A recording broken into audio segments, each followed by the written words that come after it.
Saint-Bertrand de Comminges is a decayed town. It's on, I suppose you'd say, the spurs of the Pyrenees. It's not actually so very far from Toulouse.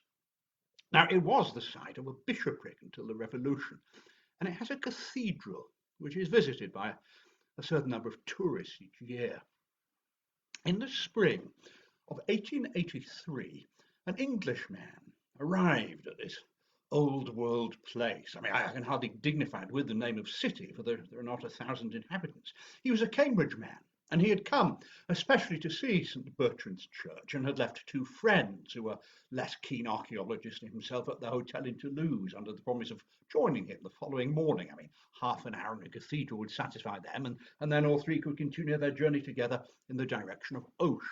But our Englishman had arrived early on the day in question, and he proposed to himself to fill a notebook and to use several dozens of plates in the process of describing and photographing every corner of it is the most marvellous church that dominates the tiny hill of Comminges.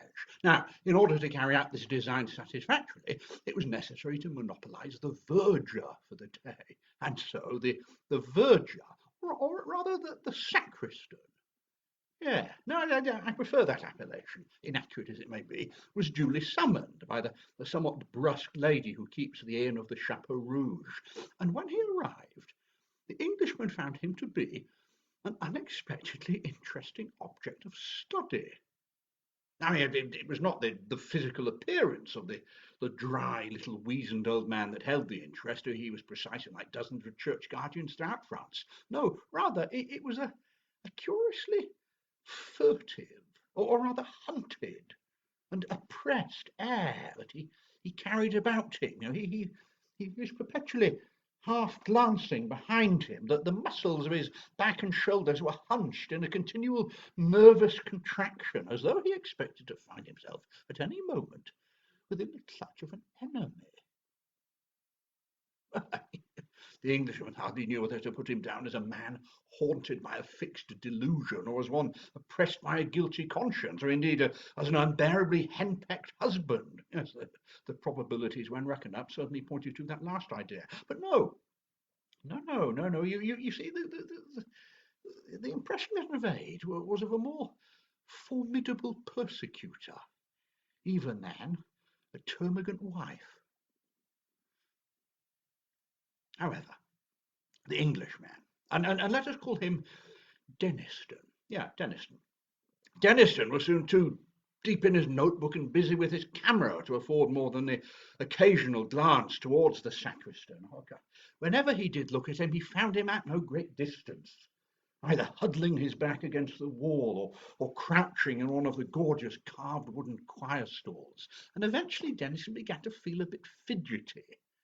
You know, mingled suspicions that he was keeping the old man from his déjeuner, or that he was viewed as one likely to make off with St. Bertrand's ivory crozier, or the dusty old stuffed crocodile that hangs above the font, began to torment him. "Oh gosh, won't you go home?"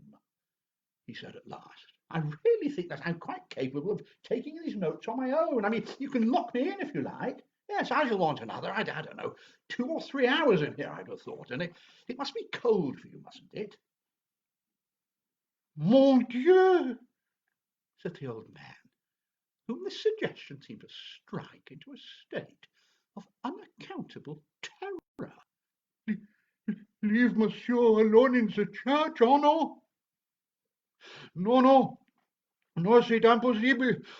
2 hours, 3 hours, all is the same to me. I have breakfasted, and I do not feel the cold. Thank you, monsieur, thank you." "Very well then, my little man," quoth Jennison to himself, "you have been warned, and now you must pay the consequences."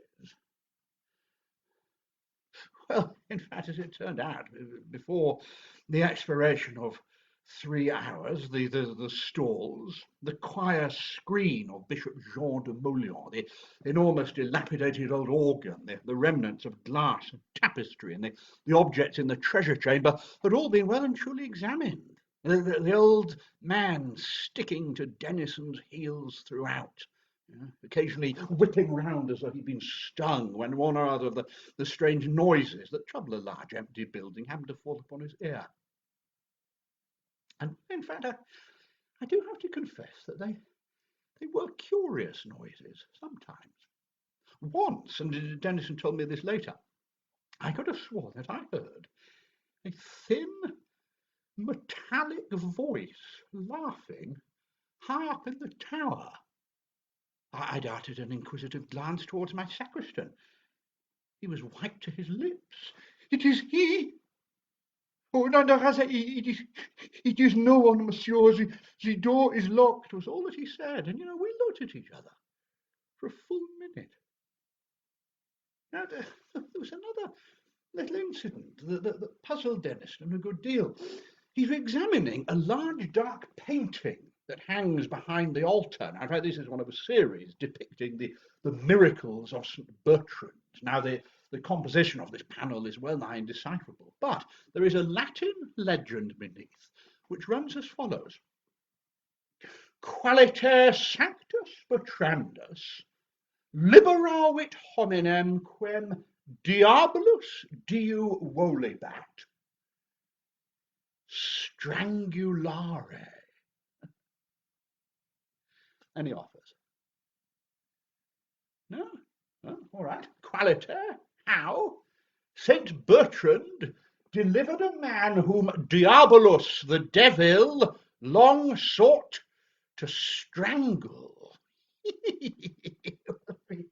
Tennyson was turning to his new friend with a smile and a jocular remark of some kind upon his lips, when he was confounded to see that the old man had sunk to his knees, was gazing up at this picture with the eye of a suppliant in agony, his hands clasped tightly together, and a rain of tears down his face. Naturally, Dennison pretended to have noticed nothing, but the question would not away from him. How on earth could a daub of this kind affect anyone so strongly? And he felt himself leaning at some kind of clue as to the look that had been puzzling him all day. The man was clearly a monomaniac.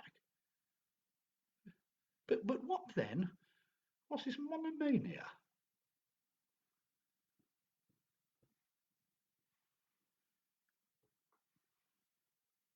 Well, it was nearly 5 o'clock. The short day was drawing in, and the church began to fill with shadows, while those curious noises, the muffled footfalls, the distant talking voices that had been perceptible all day, seemed, and it was no doubt because of this fading light and consequently quickened sense of hearing, to become more frequent and insistent. For the first time that day, the sacristan began to show signs of hurry and impatience, and he heaved a great sigh of relief when at last notebook and camera were packed up and stowed away, and he hurriedly beckoned Dennison to the door at the west end of the church, directly beneath the tower. It was time to ring the Angelus, and with a few pulls on the reluctant rope, the great bell Bertrand high up in the tower began to speak, and swung her voice among the pines and down the valleys, loud with mountain streams, calling upon the dwellers of those lonely hills to remember and repeat the salutation of the angel to her whom he called blessed among women. And with that, a profound silence befalls for the first time that day upon the little town. And Dennison and the sacristan went out of the church. Now, on the doorstep, the two men fell into conversation. Monsieur seemed to interest himself in the old books in the sacristy. Oh, undoubtedly, yes. In fact, I was going to ask Monsieur whether there was a library in the town. No. No. But perhaps there used to be one associated with the chapter, but now it is such a small place. And here there came a curious pause of rather irresolution, it seemed to Dennison, until, with a sort of a plunge, The old man went on. "But if monsieur is amateur de vieux livres, I have something at home that might interest him. It is not 100 yards." Now, at once, all Deniston's cherished dreams of discovering priceless manuscript in obscure corners of France flashed up, to die down again the next moment. It was probably some stupid missile of Plantin's printing circa 1580. I mean, where was the likelihood that a place so near to Toulouse had not been ransacked by collectors years ago? But, well, I mean, it'd be foolish not to go. Yeah, he'd reproach himself ever afterwards if he refused, and so the two men set off. But on the way, you see, that curious irresolution and sudden determination by the sacristan occurred to Deniston, and he began to wonder, in a rather shamefaced way, whether he wasn't being decoyed into some purlieu, to be made away with as a supposedly rich Englishman. And so he contrived to talk to his guide and to drag in a rather clumsy fashion, the fact that he was to be joined by two friends early tomorrow morning. Now, to his surprise, this seemed to relieve the old man of some of the anxiety that had been oppressing him. "Ah, mais c'est bien," he said brightly. "C'est très bien, oui, monsieur's friends will be with him. They will be close to him at all times. Ah, oui, c'est bien. It is good. It is good to travel in company sometimes." Now, this last word seemed to be added as a kind of afterthought, and to bring with it a relapse into gloom for the poor little fellow. Well, they were soon at his house, which was one rather taller than its neighbours. It was stone built with a shield carved above the door. This was the shield of Canon Alberic de Mauleon, a collateral descendant, Denison tells me, of Bishop Jean de Mauleon. This Alberic had been a canon at Comminges from 1680 to 1701. Now, the upper windows of this mansion are all boarded up, and the whole place bore, as does the rest of Comminges, the aspect of decaying age. On his doorstep, the sacristan paused yet again. "Perhaps, after all, monsieur does not have the time." "Oh, gosh, no, time is something I have plenty of, believe me. Yes, no, really, I've nothing at all to do until tomorrow morning now. No, please, I'm genuinely interested to see what it is that you've got." Now, at that moment, the door opened, and a face appeared. Now, this was a face considerably younger than the sacristan's, but one bearing something of the same distressing look. Only here, in fact, it seemed to be not so much the mark of fear for personal safety as acute anxiety on behalf of another. I mean, plainly the face belonged to the sacristan's daughter, and but for this expression as I've described, she was a handsome girl enough. She brightened up considerably upon seeing her father accompanied by an able-bodied stranger. Now, some few words were exchanged between father and daughter, of which Denison caught only these last, spoken by the sacristan. "He was laughing in the church." Words which answered only with a look of terror at the girl.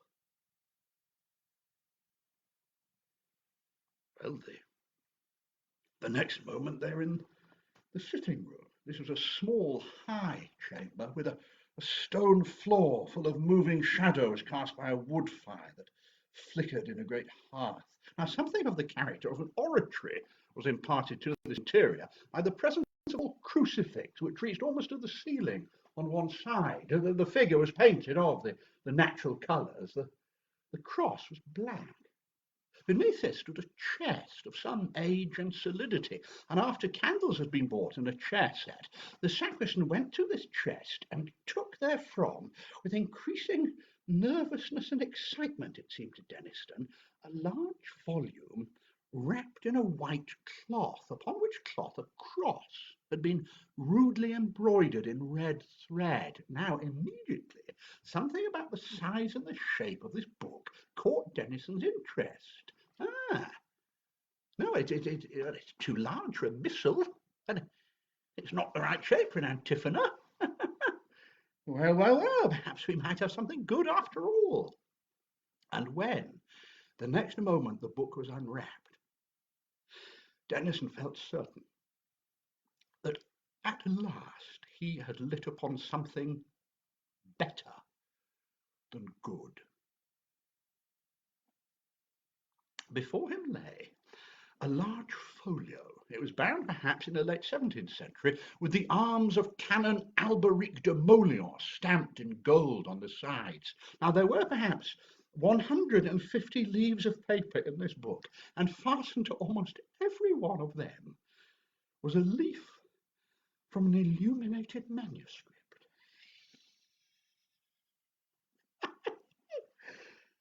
a collection Denison had hardly dreamed of in his wildest moments. Here were 10 pages from a copy of Genesis, illustrated with pictures which could not be later than AD 700.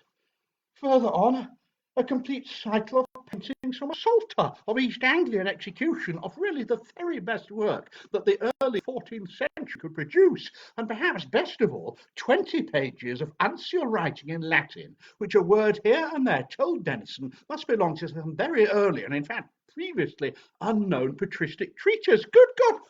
Could this be a fragment of the copy of Papias on the words of our Lord, which was known to have existed as late as the 12th century at Nîmes? Well, we in fact later ascertained that it was indeed a fragment of that text, if not that actual copy of it. But at that moment, Denison knew but one thing, that this book must return with him to Cambridge. Even if he had to withdraw the whole balance from his bank and stay in Saint-Bertrand until the money came. Nervously, he glanced up at his host to see if his face betrayed any hint that the book might be for sale. The old man was white, his lips working. If monsieur will turn on to the end. And so monsieur turned on, encountering fresh treasures at the rise of every leaf,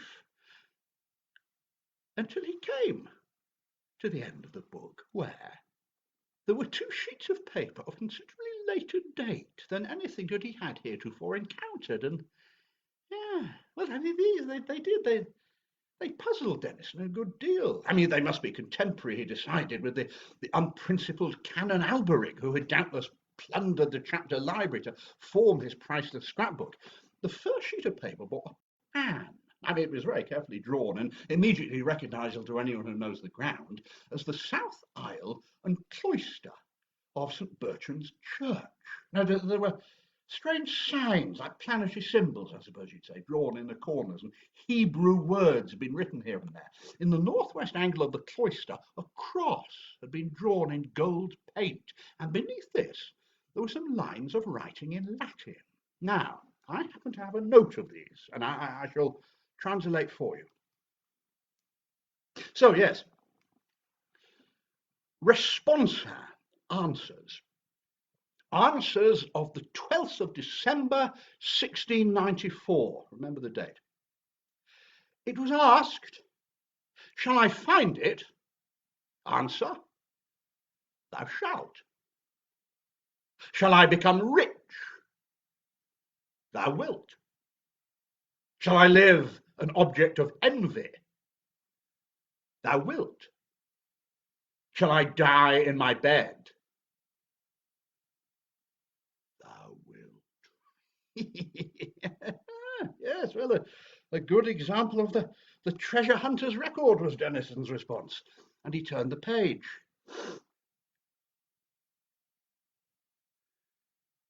Now, what he saw then impressed him, and he's told me this often, more than he could have conceived any picture or drawing capable of impressing him. And although the picture that he saw is no longer in existence, there is a photograph of it which I possess, which fully bears out that statement. The picture was a sepia drawing from the end of the 17th century, depicting, one would say at first sight, a biblical scene. For the architecture, this was an interior, and the figures had that semi-classical flavour that artists of the period thought appropriate to biblical illustration. In the centre of the picture, a king sat upon his throne. Now, this throne was elevated on 12 steps. There were lions on either side, a canopy overhead. It was evidently King Solomon. He leaned forward in his throne with his sceptre outstretched in an attitude of command. Now, his face expressed fear and disgust, but it bore at the same time that mark of confident power and imperious command. The left of the picture was the strangest, however, and well, there's absolutely no doubt that the interest centred there. You see, in the middle of the pavement in front of the enthroned king were grouped 4 soldiers surrounding a crouching figure who must be described but in a moment. A 5th soldier lay dead upon the pavement. His neck was distorted, his eyeballs starting from his head. Now, the 4 surrounding soldiers gazed up at the king upon his throne, and in their faces this sentiment of horror was intensified. In fact, they really seemed only restrained from flight by their implicit trust in their master. And all this horror was plainly excited by the being crouched among them.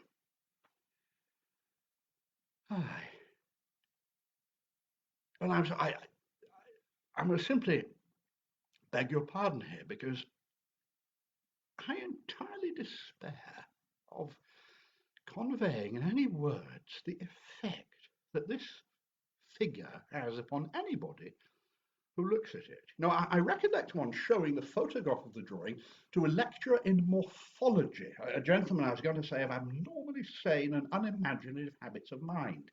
He absolutely refused to be left alone for the rest of that night, and for many nights thereafter. He told me this himself later. He dared not put out his lamp before going to sleep.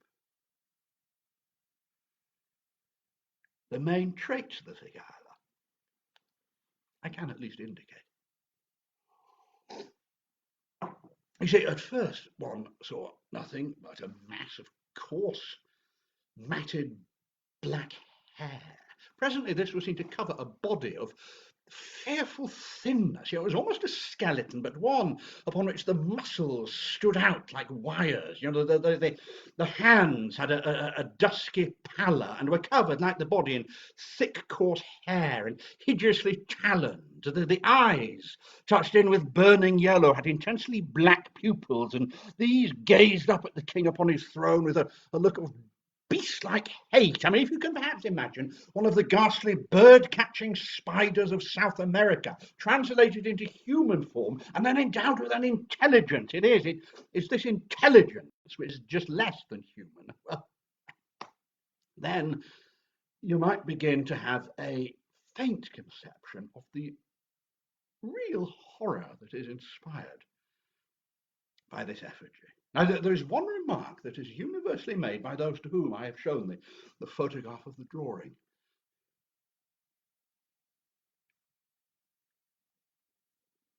It was drawn from the life, they say. And well, I cannot say that it was not drawn from the life.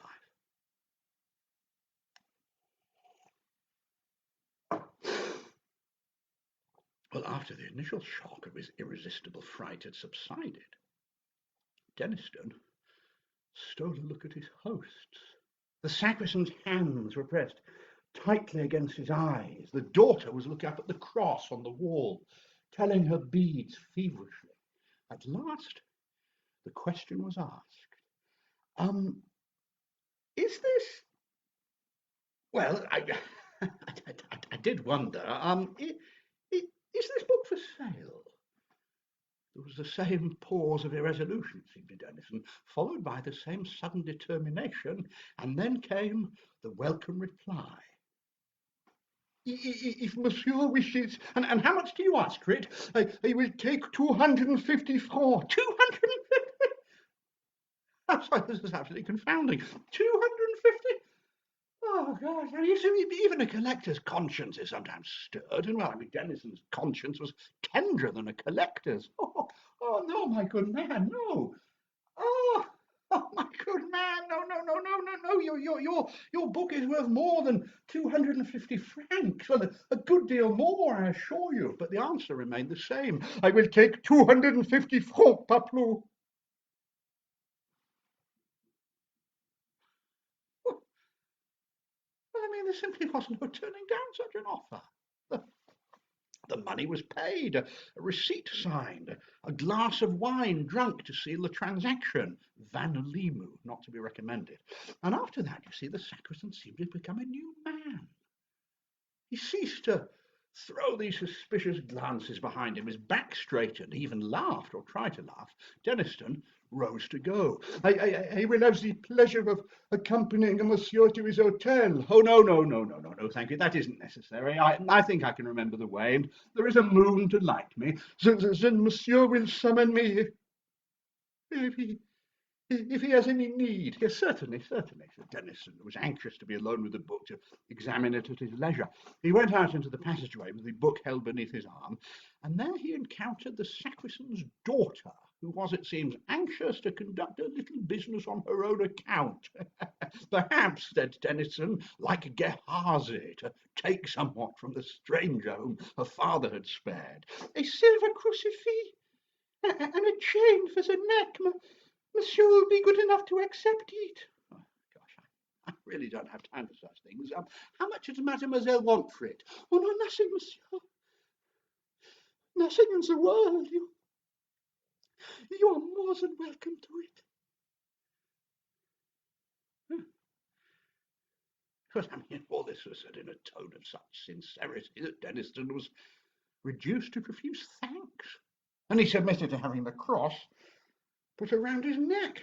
It really seemed as if he'd performed some kind of service for the sacristan and his daughter, one of which they hardly knew how to repay him. They stood watching him as he walked down the lane with the book under his arm, and, oh yes, hello. They were still watching him when he turned and waved them a final bon nuit from the steps of the Chapeau Rouge. What?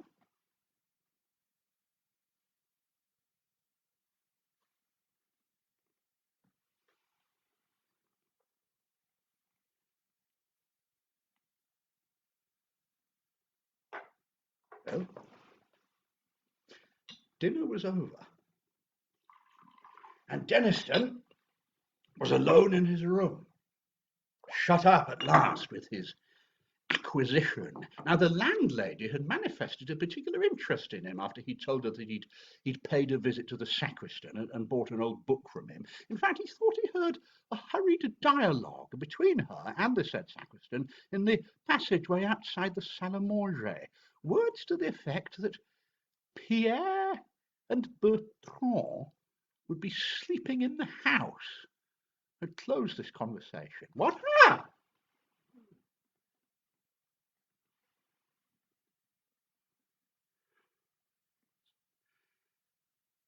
You see, sorry, but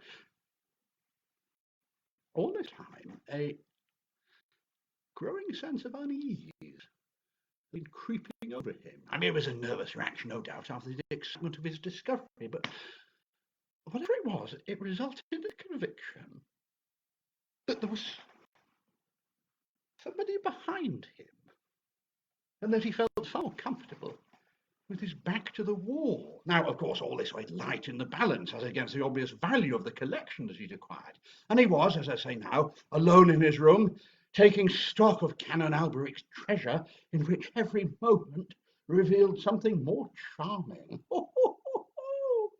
Oh, God bless Canon Alberic, said Deniston, who had an inveterate habit of talking to himself. I wonder where he is now. Oh, poi. I do wish that landlady would learn to laugh in a more cheering fashion. Or almost makes one feel there's someone dead in the house.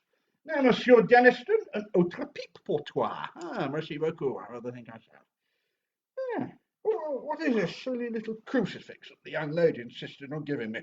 Last century, I suppose. Yes, probably. But it's a bit of a bore to have around one's neck. Just that bit too heavy for me. I expect the old fellow's been lugging it around for years. Ah, I don't know, actually. I might just give that a clean up before I pack it away. He put the crucifix on the table in front of him when his attention was caught by an object lying on a red cloth at his left elbow. Now, two or three ideas of what it might be flitted through his mind with their own incalculable quickness. A pen wiper. No, no such thing in the house. A rat. No, it's too dark. An enormous spider. Oh, God, I hope to goodness not. Good God. No. It was a hand. Like the hand in the picture. In another infinitesimal moment, he had taken it in. Pale, dusky skin, covering nothing but bones and tendons of appalling strength. Thick, coarse hair, longer than ever grew on human hand, and nails sticking out from the fingers, curving sharply down and forward, grey, wrinkled, horny. Denison flew from his chair, deadly, inconceivable terror clutching at his heart. The shape, whose left hand rested on the table, was rising to a standing position behind his chair, its right hand crooked to his scalp. Oh, God. There was black and tattered drapery about it. Thick, coarse hair covered it, as in the picture. The jaw was thin. How can I describe it? Shallow, like a beast. Teeth showed behind black lips. There was no nose, and the eyes of burning yellow had intensely black pupils and a look of hatred. And the thirst to destroy human life shone there, the most horrifying aspect of this vision. There was an intelligence in those eyes, an intelligence beyond that of beast and below that of man. The feelings that this horror stirred in Denison were the intensest physical fear and the most profound mental loathing. What did he do? What could he do? He does not know what words he used, but he knows that he spoke, that he grasped blindly at the silver crucifix, that he sensed a motion towards him on the part of the demon, and that he screamed with the voice of an animal in hideous pain.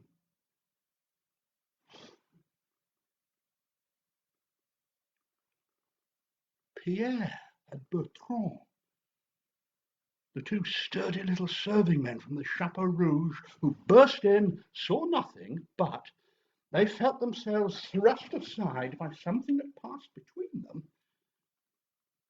and found Denison in a swoon.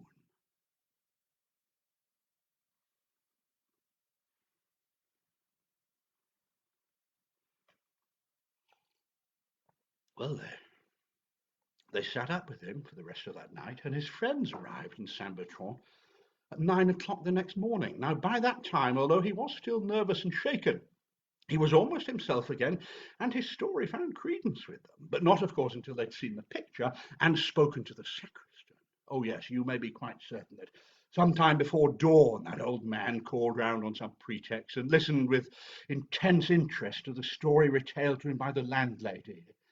It did not surprise him. It is he.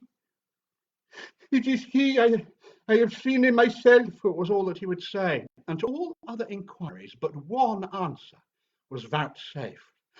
Twice I have seen him. 1,000 times I have sensed him. He would give no clue as to the book's provenance or details of his own experiences. I shall sleep soon, and my rest will be sweet. Why should you trouble me? And he did. He died that summer. His daughter married and went to live in Saint-Papou. You see, she never understood the circumstances of her father's obsession. And I don't think that we shall ever fully understand what he, or indeed Canon Alberic, suffered either.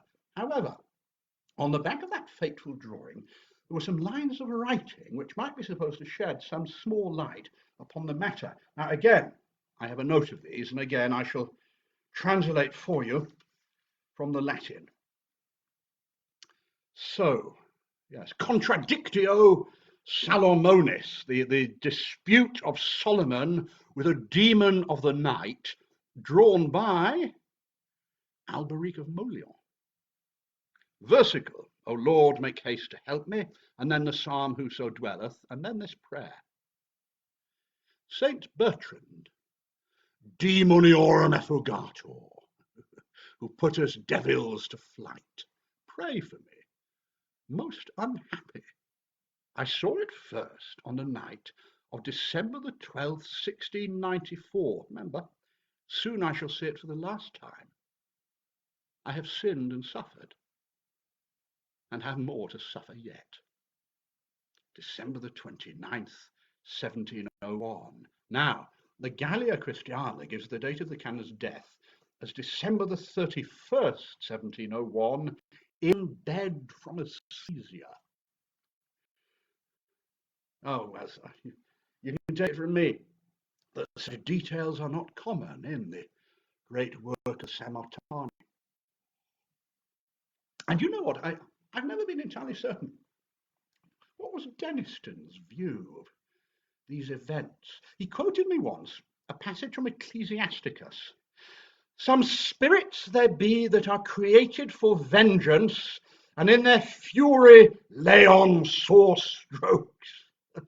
Another time he said to me, I think Isaiah was a very sensible fellow, don't you? What is it he says about there being night demons inhabiting the ruins of Babylon? Oh, yes, yes, indeed. Such things are rather beyond us at the moment. There was another little, well, I suppose you'd call it a confidence of his, which impressed me rather, and I do have to say that I did sympathise with it. You see, we had been together last year to Comminges to view Canon Alberic's tomb. It's a great marble erection with an effigy of the canon in a large wig and soutane, an elaborate eulogy to his learning carved beneath. I noticed Denison talking for quite some time with the vicar of St. Bertrand's. And as we drove away from that funny little town, he said to me, I hope it isn't wrong. I mean, you know, I'm a Presbyterian. But, well, I do believe that there will be a singing of dirges and saying of Mass for Alberic of Molion's rest. And then he added, with a touch of the northern Britishness tone, I thought, I had no notion that such things came so dear.